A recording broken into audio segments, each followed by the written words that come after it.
Hey there, it's Lauren, owner of Imagined Awakenings, and I am ready to get creative with some resin. So, as always remember safety first.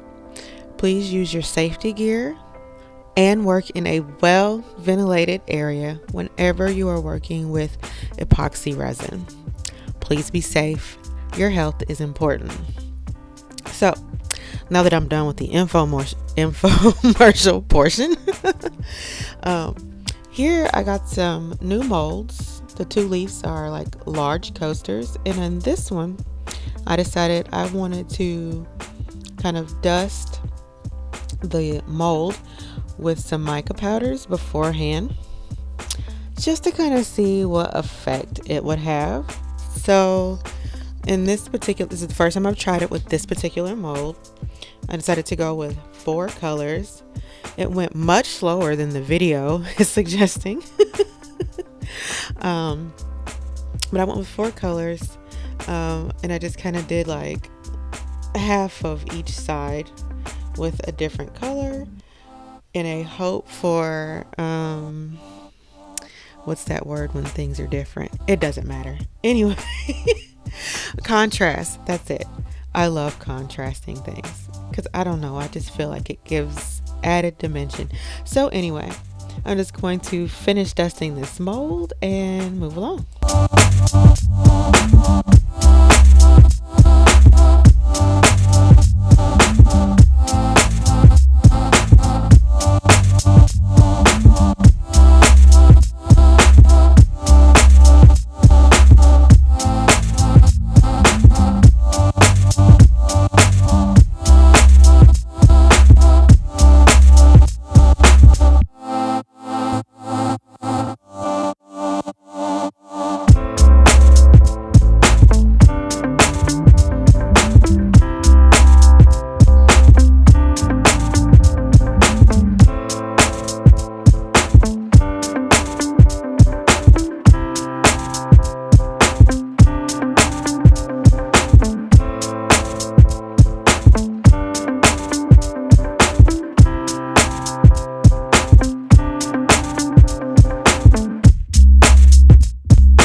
So when I was finished, you just kind of saw me dump it over and pat the bottom, because that just kind of gets some of the loose particles out of there.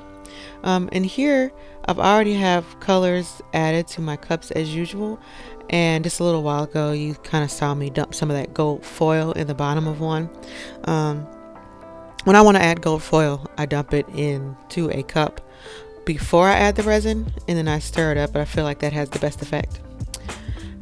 So now I've poured my 2 parts of resin. I always pour the B part first, which is the hardener, and it's looser. And then I pour the A part, which is the resin second, because it just makes it easier to stir and usually creates less bubbles. Usually I also warm up my resin a little bit. Like I'll just put it in a sink full of warmish water. It's definitely not hot, but it's kind of warm, and that also helps loosen it up for easier mixing as well. So I mix until it's clear. It's usually about 5 or 6 minutes. Right before I start stirring, I usually just put a timer on, and then I will stir for about that time frame. And then I make sure I scrape the sides and the bottom as I stir. So now I'm just going to fill up each of my cups that have colorants at the bottom for my multiple projects I have going on here. Just to, so I mix up a big tub kind of resin. And the more resin you have and measured, the quicker it will start to heat up and cure. So I usually try to hurry up and get it separated before that starts to happen. It's not fun. So in this one, I decided to go with a darker translucent color just to see how it would work. It usually works well for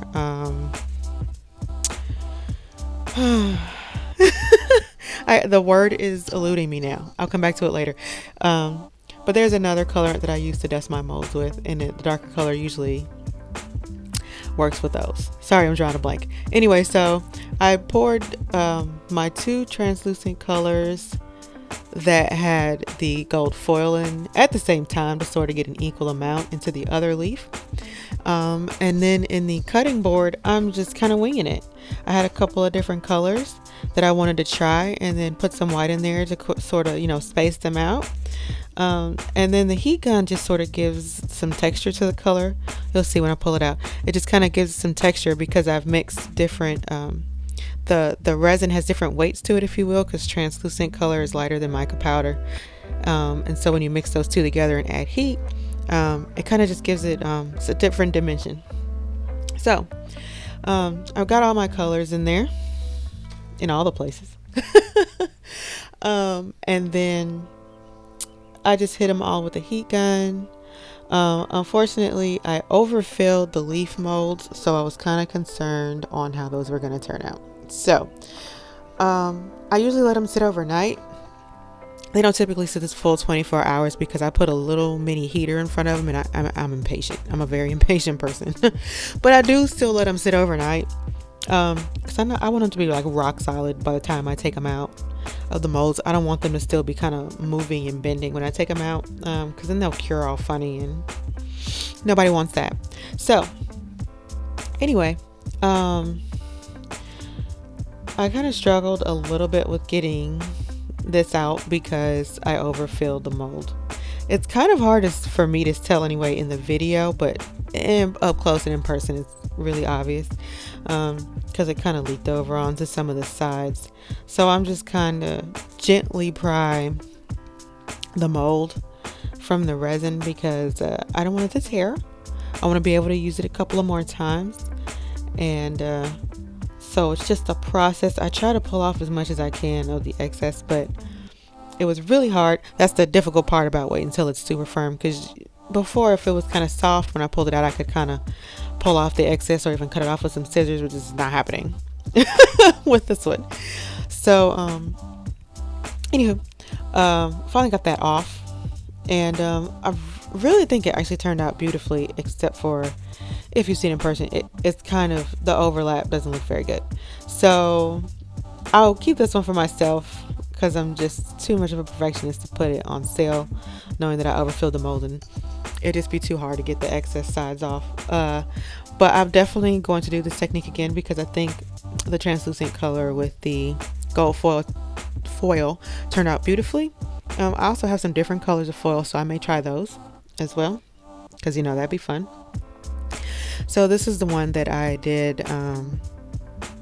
I brushed the mica powder into the mold before I poured the darker translucent color in.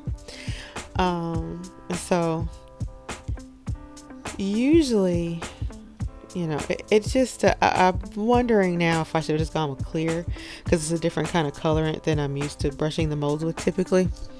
I still can't think of what that stuff is called. Sorry. I'll remember it later when it doesn't matter. So overall, it did come out fairly nice. There's some spots where I'm just definitely picking at it in my mind. I'll keep it to myself. I think the next time I would still try the technique of brushing the mold again, but I would only just do half and half. So I would just do 2 colors instead of 4, and I would brush like maybe the right half purple and the left half blue, because I think that'd be pretty. So last piece, well, that came off real easy. Yay. After all the struggles that I had with the others.